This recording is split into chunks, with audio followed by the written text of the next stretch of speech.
You are Locked On Warriors Postcast, part of Locked On Sports San Francisco on the Locked On Podcast Network. Your team every day. Yo, what's up, everyone, and welcome back to the Locked On Warriors Postcast. I'm your host, Eric Triple E Engel. You may know me as the former producer for the Murph and Mac Morning Show on KMBR. And tonight, Luka Doncic proved to be unstoppable again against the Warriors as the Dallas Mavericks left Chase Center tonight with a 143-133 win. Luka posted a 45-point triple-double while Kyrie and Klay combined for an additional 50 points between the two perennial All-Stars. That's 95 points between the three-headed monster of the Dallas Mavericks. The offense finally showed up for the Golden State Warriors tonight as they splashed in 27 three-pointers on 50% shooting from beyond the arc, a markedly notable increase from their recent output, but the offensive onslaught from the Dallas Mavericks was just too much for the Warriors to overcome. Also noteworthy, Klay Thompson posted his season-high scoring total tonight and looked extra motivated to stick it to the Warriors tonight after Steph hit that night-night celebration in their prior meeting. We'll break it all down, but first I want to thank all of you for watching us on the Locked On Sports San Francisco YouTube channel. Please, if you aren't already subscribed, hit that subscribe button right now. Thanks also for listening on the Locked On Warriors podcast feed and making us your first listen following these Warriors games. Make sure to check out the Locked On Warriors Daily Show for more in-depth coverage. Charlie Walter does a great job. And today's show is brought to you by Robinhood Gold. Robinhood Gold provides the privileges of a high net worth for any net worth. These generous benefits are now available for only $5 a month. The new gold standard is here with Robinhood Gold. Sign up at robinhood.com/gold. And this one, this offensive onslaught started from the jump. The Warriors were not doing a terrible job scoring. Like Steph had it going early on. He was hitting some threes. But the Dallas Mavericks right away, 46 points in that first quarter, the most the Warriors have given up in any quarter at all this season. First quarter, second quarter, third quarter, fourth quarter, doesn't matter. The Warriors have not given up 46 points in a single quarter at all this season. They did today, and it's just so hard to dig yourself out of a hole like that. We saw the Warriors struggle with this all season last year, the slow starts and the sputtering offense in the first halves of games. And then the defense would adjust the third quarter Curry flurry. All those things would kind of make these games a little more narrow in the second half, resulted in the Warriors playing a ton of clutch games last year. And it kind of seems like they're ending up falling into a little bit of the same pattern. At least they did tonight. They're having problems closing games. Tonight, I didn't see a lot of the same things that we've seen in other games. In fact, it was pretty much the opposite of what we've seen the Warriors doing in these other games. The offense did not really go through any major lulls, any slumps. The fourth quarter, they did have a drop in their scoring output from the previous three quarters, only 26 points in the fourth quarter. But hey, you score 133 points, you're going to win most games where you score that many points, especially when you're the fourth best defensive team in the NBA, according to defensive net rating. And the Warriors, the 133 usually wins you a game. Shooting 50% from three usually wins you a game. 27 threes dropping in usually wins you a game. Draymond Green had 5 3-pointers tonight, 21 points for Draymond, 4-4 from the free throw line. Andrew Wiggins came back at 29. Curry at 26. Kuminga had 20. Like, everybody was scoring for the Warriors tonight. But the defense was just not there. For as well as the Warriors shot it from three-point land, well, the Mavs shot it just as good. 51% for the Mavericks from three-point land, 21 of 41. So they made 6 less three-pointers, but they made 3 more shots from the field. They had 10 more free throws than the Warriors, and they absolutely dominated the rebounding category. Mavs plus 10 in rebounding tonight. That was a big, big, big key coming into this one that I thought the Warriors were going to need to find an answer for their 2 bigs down low, for Lively and Gafford, and the Warriors really didn't have much of a counter. We didn't see very much Kevon Looney tonight, even though he did start. He only got 21 minutes, only 3 rebounds from him. Steph Curry had 5 rebounds. He was one of the leading rebounders for the Warriors tonight. Lindy Waters also in that group with 5 rebounds. Draymond Green and TJD, the only 2 guys with more rebounds than Steph Curry and Lindy Waters. I need Jonathan Kuminga to rebound more. I need Andrew Wiggins to rebound more. These wings got to start contributing as bigger players. They got to play a little bit bigger than they are, use that leaping ability and athleticism, because this Warriors team needs it. You're not just going to be able to just have Kevon Looney and TJD stand there and haul in all of the rebounds. And Draymond Green coming off the bench tonight, the Warriors going with another shakeup in the starting lineup. And 29 minutes for Green, though, off the bench, so he was still very active in this one. But again, the offense, really not the issue. It was just the defense. And I mean, maybe you get a little bit less defensive intensity to start this game because you had Draymond Green on the bench. I personally don't really like the lineup with Green starting off the bench. I would much rather see him start this game and the Warriors start with a high note on defense and come out with that energy and that passion and intensity. And I think Draymond is obviously the one who leads the charge with those specific things. But I mean, this one overall, I'm not gonna put too much stock into the Warriors defense and what they did or didn't do tonight. What I am going to put a lot of stock into is that Luka Doncic just absolutely murders this Warriors team every single time they play. A 45-point triple-double for Luka. He went 6 of 11 from three-point range, 16 of 23. He had 45 points on 23 shots. That is amazing efficiency, 38 minutes. He also had 11 rebounds, 13 assists, 3 steals, and 2 blocks. Like, this guy did everything. And Luka looks great as far as physical shape. I mean, usually this is a guy who has to kind of play himself into shape as the season goes on. Well, he looks like he's gotten himself into perfectly fine playing shape for the rest of the NBA season, and it is December 15th. So, I mean, a lot of opportunity for Luka to continue doing what he's doing this year. I mean, this guy is going to win an MVP at some point in time in the near future, I think. And I mean, he is just so dominant. And against the Warriors, he kills them. He absolutely kills them. In his career, Luka is averaging about 30 points a game versus the Warriors, and he's averaging 30.2, 8.2 rebounds, and 8.2 assists. That's over 20 games against the Warriors in his career. That was just prior to their meeting tonight. So, I mean, all those stats virtually go up, and they're already pretty crazy. So Luka has just absolutely killed this Warriors team forever and ever, and he will continue to. I mean, the last several games, I mean, he posted 31 in their last meeting, 30 before that, and that 30-point game that he had last season in April was also another triple-double. So Luka just kills this Warriors team. This is now the 4th game of 40 or more points that Luka scored against the Warriors in his career. I mean, he's unstoppable, absolutely unstoppable for this Warriors team. You do not have any kind of an answer against Luka Doncic, especially because you can't have these wings when the Warriors are having to, you have to kind of pick your poison. You tell Andrew Wiggins and Jonathan Kuminga, either stay out on the perimeter with Luka or, be more focused on protecting the interior, switching and crashing the boards and all those things. But you can't really do both with those guys, and you gotta pick your poison. And tonight, the Warriors tried to pick the poison of letting the bigs inhale the rebounds for the Dallas Mavericks and leaving those wings out defending Luka and throwing different looks at him, but it did not matter at all. Anything the Warriors tried, the Dallas Mavericks had an answer for. And I mean, it wasn't just Luka. We also said at the top of the show, Kyrie and Klay both go bonkers for the Dallas Mavericks. And Kyrie, for a minute there, Kyrie and Steph were just trading fancy layup packages back and forth and showing off all the dribble moves. And that was just a fun back and forth sequence to watch early in this game. I mean, 2 of the best all-time greatest ball handlers to ever pick up a basketball. This one was it's so fun to watch Kyrie and Steph go back and forth.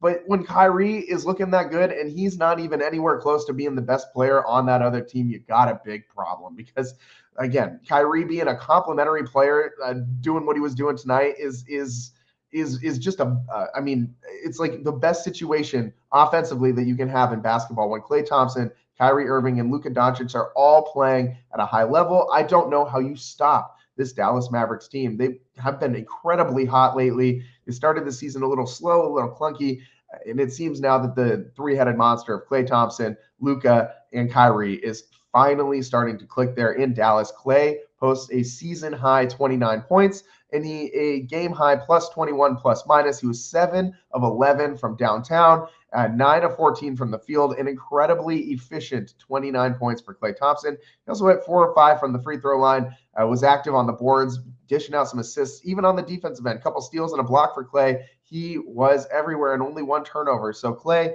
you could kind of tell he was a little extra motivated, I'd say, tonight, just by watching the body language, the energy, the intensity, the emotion that he had on display tonight.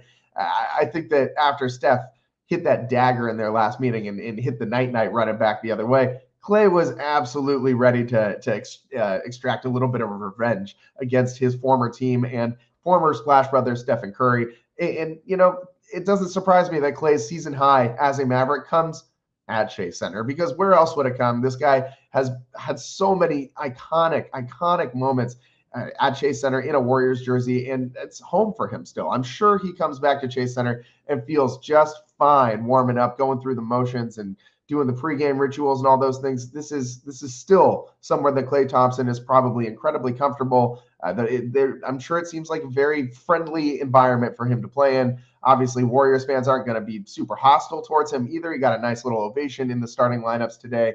So Klay feeling right at home at Chase Center and helping guide the Mavericks to a 143-133 win. And I mean, the Mavericks shot 60% from the field, 51% from three-point land. It's really hard to beat a team when you give up that much shooting on the other side and you lose the rebounding battle. It's just impossible. Even though the Warriors won the turnover battle this tonight by 5, +5 in the turnover differential, and that's usually a sign for a Warriors win. All of these other issues were stacked up against them so high in tonight's game. And again, I don't really blame the defense a ton for not being able to stop Luka, because they've never been able to figure it out. It doesn't matter what the Warriors have done defensively, who's been on this roster. Luka has owned them, and they don't really have an answer for it. I don't really have an answer for it. I do not have even a clue as to what the Warriors can do to make this guy not score 40-point triple doubles against the Warriors. Like, Luka is just an absolute animal. And I mean, this guy is just a menace. It bothers me a lot that he's going to be in the Western Conference on this Dallas Mavericks team for probably another decade at least. And he's probably going to, run the West the majority of that time. Luka is just becoming one of the greatest superstars in today's game. And I don't think, honestly, he gets nearly enough credit. Like last year, I thought he should have gotten more discussion in the MVP conversation than he did. He is that good of a player, and he is a menace against these Warriors. But hey, speaking of menaces, the Warriors got one of their own. Dennis the Menace Schroeder coming to the Bay. We got to talk about it. How is this going to improve this Warriors team? Is it going to improve this Warriors team dramatically, or are we going to see more or less the same thing we've been seeing? Let's talk about that next on the Locked On Warriors postcast.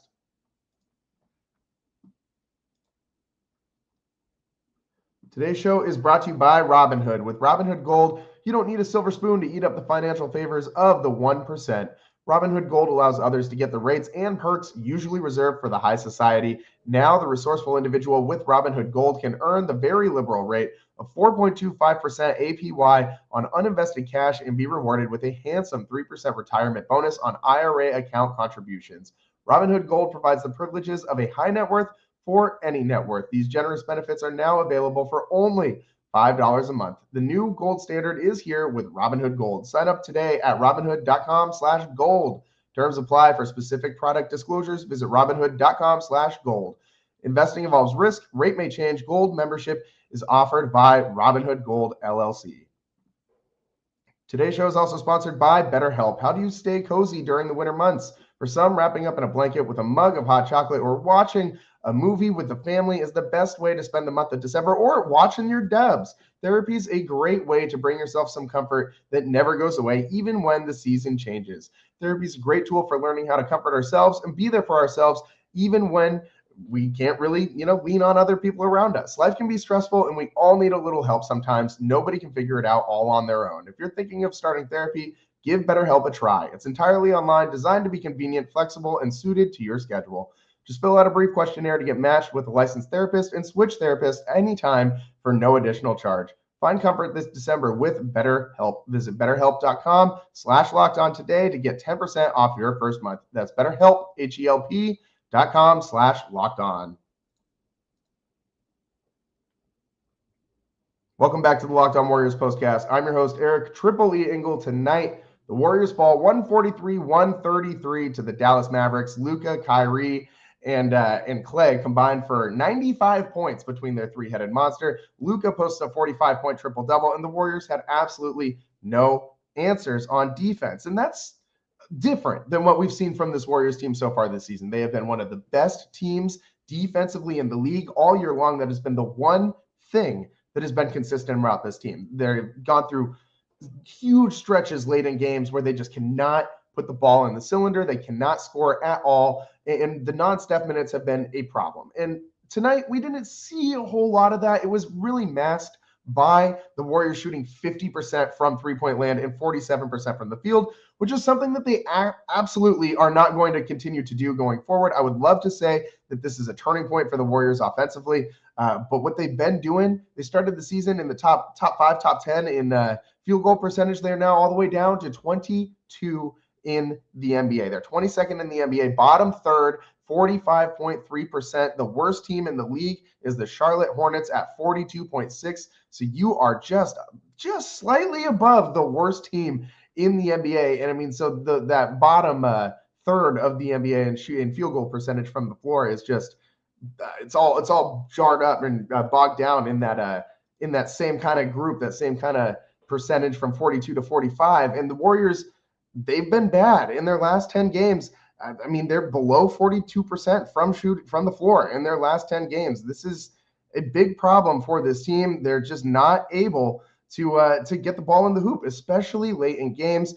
And one of the main issues is the Warriors not really being able to do anything without Steph Curry on the floor. And Dennis Schroeder is going to be a massive, massive upgrade over what the Warriors have been doing. You think back to what this Warriors second unit looked like earlier in the season when they were full, when they were healthy, when they were a complete unit. And they had D'Anthony Melton able to not only run the second unit, but get some minutes alongside Steph Curry as well. A savvy veteran who knew where he needed to be on defense and could, space the floor really well and just knew how to play off of a superstar like Steph. Well, that's exactly what you're getting with Dennis Schroeder. This guy has played alongside, some of the greatest stars in the NBA today. He played alongside LeBron James with the Lakers and was pretty good with them. And this year with the Nets, Schroeder is, posting career highs in so many different categories. Three-point shooting percent, field goal percent. He has just been solid this year. Assist numbers are way up. His minutes are way up. His points per game are way up. So this is a very good trade, I think, for the Warriors because you also give up almost nothing to get him. You give up a second-round pick, and you give up injured D'Anthony Melton. And this is a guy who checks a lot of the same boxes that Melton does. So the Warriors are able to pivot. I think this was a great pivot move for them, and it's going to help them a lot running the pick and roll, especially because you see teams now just hounding Steph, sending 2-3 defenders at him at a time in the pick and roll and forcing the Warriors to go somewhere else other than Steph in these situations. It's also exhausting that you can only have one guy essentially be the ball handler in this pick and roll situation. Draymond Green is also a pretty good ball handler in the pick and roll situation, especially when he's got Rudy Gobert matched up against him at the end of a game with Steph setting a screen for him. That might be my favorite pick and roll play I've ever seen in my entire life. But point being, with Dennis Schroeder, it helps the Warriors a lot offensively and also on defense. This guy is a pretty solid, pretty pesky defender. He forces a lot of steals. That's another thing he's posting a career high in this year as steals per game average. And Dennis Schroeder is going to be, a complementary piece to what the Warriors want to do defensively. He's fast. He can run the floor. He can cut really well on offense in transition, cut to the basket. And this guy is going to be a problem when you have all these other Warriors on this team playing the way they do. I think Schroeder fits in really well, especially with the speed and especially with everything that he's been able to do this year offensively with the ball. And that's where the Warriors have really struggled. When you have those long stretches where you cannot score when Steph is on the bench and the Warriors bench shooting just starts to go cold. If Buddy Hield is not on and it's just not working out for this bench. Thankfully for the Warriors tonight, you had Draymond Green and Lindy Waters able to shoot a bunch of threes, 9 3-pointers between the two of them tonight. But without that, this game looks a lot different. And I think that Dennis Schroeder is going to be a more stabilizing force than relying on someone like Lindy Waters to pop, or there was no Moses Moody tonight, but a guy like Moses Moody. Like, these guys are relatively inconsistent. Buddy Hield started tonight. He only had 9 points, 3 of 8 from 3 and 3 of 11 from the field. And Buddy has been slumping a lot lately offensively, minus 19 plus minus. He's just not been as effective as he was at the beginning part of the season. And I think that he will be much, much, much better when he has a little bit less pressure on him, when he can play off of Dennis Schroeder with that second unit, and he can just catch and shoot. Doesn't have to worry about being a ball handler. I think we all feel the exact same way about Buddy Hield handling the ball, and that is we don't want to see it because it almost always just results in a hilariously awful turnover. But man, this one, I think this trade is a great trade for the Warriors. And most importantly, they're not done. The Warriors, Shams Charania reported that the Warriors aren't done hunting for a star. Mike Dunleavy Jr. is going to go still actively pursue and aggressively pursue a star to put alongside Steph Curry. And you still have the capital to be able to do it because, again, you only gave up this 1 second-round pick in DeAnthony Melton to go get Dennis Schroeder. The Warriors are in a really good position, I think, to make another move. Again, the question looms. Do you move Jonathan Kuminga? Do you move Andrew Wiggins? Which one of these guys are you going to send out to get something? You gotta spend money to make money. And the Warriors, the proverbial money they're going to be spending, is it Jonathan Kuminga or is it Andrew Wiggins? Or maybe is it someone else that we haven't really thought of? Is it going to be a combo of bench players? I think that the Warriors probably end up moving off of one of these wings that both do a lot of the same things. And hopefully they can get something back in return that really changes the outlook of this season, because this team is, skating back, slowly slipping down back to 500, the gravitational pull of 500. And this Warriors team are completely inseparable the last few years. They're now 14-11 on the season. The Mavericks, with the win, by the way, moved to 17-9. The Warriors, after that great start at home, now only 7-5 at Chase Center. In these clutch games, the Warriors are losing a bunch of them again. And this is a lot of what we saw last season. So where do we go from here? What is next for this Warriors team? Well, they got the Grizzlies coming up in a couple days, and they need to be able to shore up the defensive side of the ball for sure. When you go play Memphis, that one's, the Warriors always seem to get up a little bit more for those past, rivalries of Warriors past, and the Grizzlies, although a lot of those faces are different now on the actual roster itself. I think the Warriors, a lot of these Warriors players look across and see Taylor Jenkins, and they're very, very, very ready to go get up for that game. I don't think he's very well liked in that locker room or amongst the Warriors fans in general. But again, the Warriors tonight, not enough offensively, and the defense was just, porous. It was Swiss cheese tonight. Again, not really entirely blaming the Warriors defense for that. Obviously, they could have been better, but Luka Doncic is just a force of nature, and the Warriors have no answer for this guy every single time they play. But you got to figure it out eventually. You have to figure something out against this Mavericks team, because it seems like the Warriors, they did win their last meeting, but it is just, a nightmare matchup for the Warriors every single time that these two teams face off. So again, the Warriors fall 143-133 to the Dallas Mavericks. Let's take a quick break here on the Locked On Warriors postcast. We got to talk about more things from this game. And just really the Warriors and the Mavs, like every time the Warriors had an opportunity to strike or pulled away a little bit from the Mavs, they just had an answer on every single bucket, every single transition score. They just had so many momentum-killing plays. And how does that really affect this Warriors team going forward? And why has this been happening so much with this Warriors team? How can they get out of this? How can they figure out a way to harness that momentum and hold on to it going forward? Momentum discussions next on the Locked On Warriors postcast.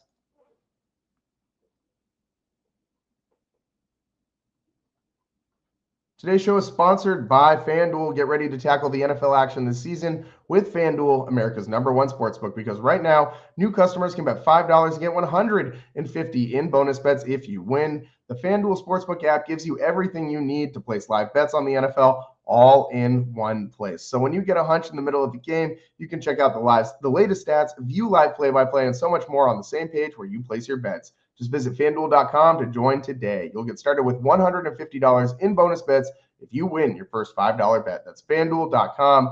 And tonight, the Warriors obviously did not cover. It was a pretty even. I think it was dead even. To start this one, it was minus 110 odds for both teams' money line. So Warriors, I don't know why that was the case, because Luka always owns them. I feel like every time that these two teams play, the Mavericks should just get, it should just be like automatic -3 for the Mavs. The Warriors should be getting some points every time that these two teams play right now, because Luka just owns the Warriors so intensely right now. It is just not close. But, that's FanDuel.com. Maybe Warriors against Grizzlies, we can have some better luck. Never waste a hunch and make every moment more with FanDuel, an official sportsbook partner of the NFL. Welcome back to the Locked On Warriors postcast. I'm your host, Eric Triple E Engel, and tonight the Warriors could not hold any momentum that they built. They would, have a little bit of a run. They shrunk this Mavericks lead to 3 at one point. I mean, they had to go on a little bit of a run because Mavericks were up by 19 at one point. Their biggest lead of the game came early on in that first quarter.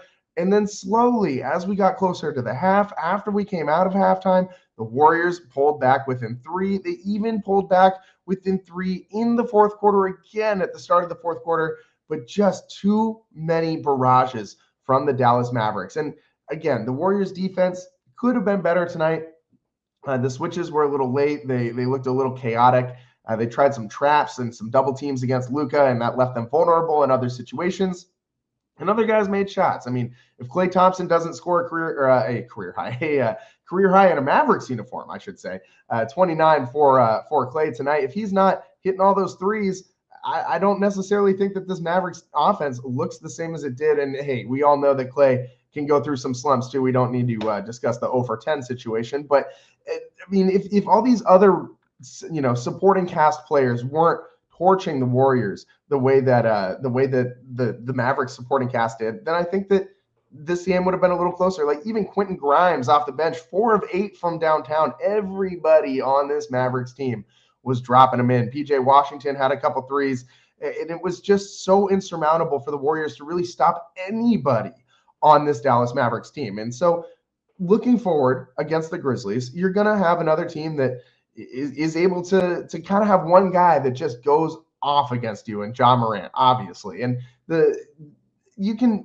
kind of let him get his to an extent. You still got to be able to contain him a little bit, but you know that Ja Morant's going to go do what he's going to do every night. But the Warriors need to limit those supporting cast players. You cannot be giving up 4 3-pointers to Quentin Grimes. You cannot be giving up 2 more 3-pointers to PJ Washington and 7 3-pointers to Klay Thompson, the third option on this offense.